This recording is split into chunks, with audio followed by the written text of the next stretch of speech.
La matinale d'Europe 1. Nikos Aliagas. En cette journée mondiale du don du sang, un appel est lancé ce matin sur Europe 1.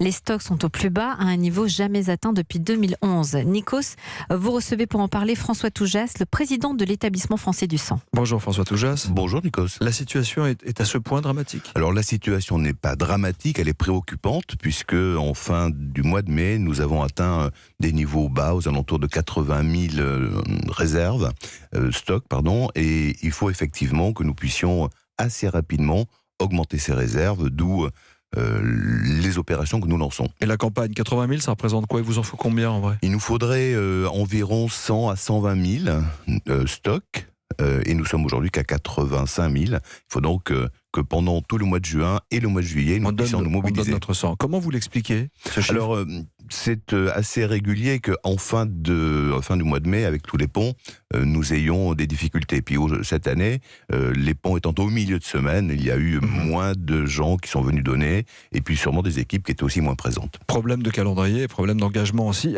Après les attentats de Charlie et du Bataclan, on a vu que les donneurs s'étaient massivement rendus dans les centres de dons du sang. Il y a eu une mobilisation en fait. C'est plus le cas? Alors peut-être pour revenir sur ces moments particulièrement dramatiques que nous avons tous vécus, il faut aussi se rappeler quand même que pendant ces attentats, on a pu très correctement prendre en charge les patients parce qu'on avait des réserves assez suffisantes. Rappelons-nous par exemple que en novembre à Paris, lors de ce fameux vendredi soir, nous avons entre guillemets, consommer 3 fois plus de sang que d'habitude. En un soir, ouais. Mais c'était en un soir, en une nuit, mais ce n'était que 10% des réserves. Donc le sujet qui est évident, c'est que, évidemment, que les gens, et notamment les jeunes, se sont massivement mobilisés par émotion. Et là, ce qu'il faut leur dire, c'est bien de se mobiliser pour l'émotion, mais il faut se mobiliser dans un acte citoyen régulier. Devoir citoyen, en fait. Est-ce qu'il faut expliquer comment fonctionne justement le sang? Parce qu'on ne peut pas le conserver longtemps, en fait. Alors, c'est ça votre problème. Ce que vous faites quand vous arrivez à donner votre sang, on récupère du sang total, et ce sang en fait est divisé, préparé, et il y a des globules rouges dont la durée de vie est de 42 jours, et des plaquettes dont la durée de vie n'est que de 7 jours. Ça signifie que des plaquettes qui ont été collectées le lundi doivent absolument pouvoir être dispensées avant le dimanche. Et donc le sujet qu'on a, c'est bien qu'on a à la fois un sujet de stock, mais aussi de renouvellement de stock, parce que ce sont des produits périssables. Donc, c'est pas une histoire seulement de donneurs qui se présentent moins qu'avant, c'est aussi une histoire de besoin du sang. C'est-à-dire que comme il est périssable assez vite et qu'il y a de nouveaux traitements qui nécessitent peut-être plus de sang, on est un peu dans une impasse, c'est ça? Alors, on n'est pas dans une impasse, mais on est dans un défi quotidien. Et le défi quotidien, les patients qui sont hospitalisés en France ont besoin d'environ 10 000 dons par jour. Par jour. Et c'est donc 10 000 dons par jour que l'établissement français du sang doit collecter pour mettre à disposition des équipes soignantes. Des chiffres importants, 500 000 Français sont soignés par an par des produits sanguins. 500 000 autres Français sont soignés à partir de médicaments un tout petit peu particuliers qu'on appelle des médicaments dérivés du plasma. Et donc, dont les personnes atteintes de cancer et de leucémie. Les personnes atteintes de cancer et de leucémie. Les premiers, entre guillemets, consommateurs de ces produits sanguins, ce sont ces personnes-là. Et il est donc absolument nécessaire que d'inscrire le don du sang, j'allais dire, dans sa vie quotidienne et de venir donner 2 fois, 3 fois par an. Alors, vous lancez une opération via les réseaux sociaux. Prenez le relais, #prenez le relais. Absolument. 1 mois pour tous donner, parce qu'il faut des donneurs réguliers, c'est ce que vous nous demandez aujourd'hui.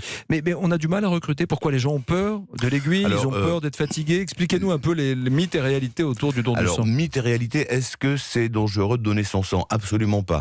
Est-ce que ça fait mal? Ça fait pas plus mal que la petite aiguille quand on va faire un examen de biologie médicale. Est-ce qu'on est très bien reçu? Oui, on est très bien reçu. On est reçu, on remplit un petit questionnaire.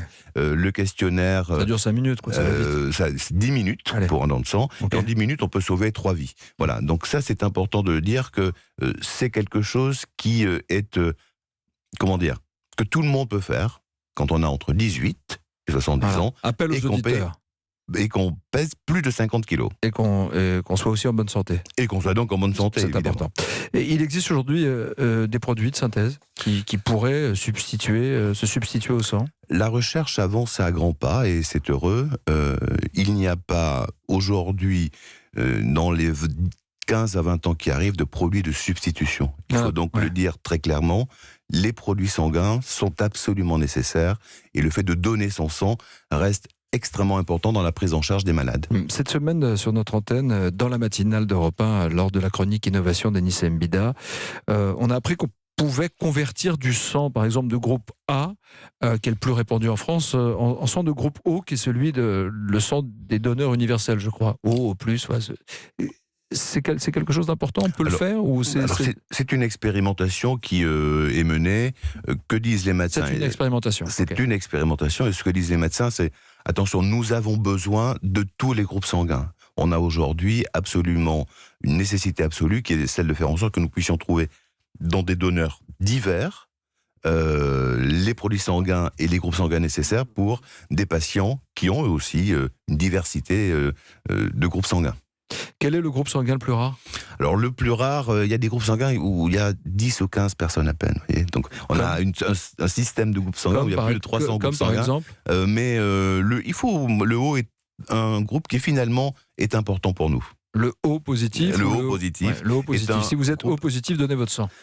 Si vous êtes A, si vous êtes AB, donnez. Voilà, donnez. Merci beaucoup, François Toujas, président de l'établissement français du sang. Vous êtes O positif Oui, O positif. Ouais. C'est bien. Je vais donner mon sang. Moi aussi. Une application don du sang, téléchargez-la. Elle permettra de savoir où vous pouvez donner. Don du sang. Merci beaucoup, François Toujas. Merci.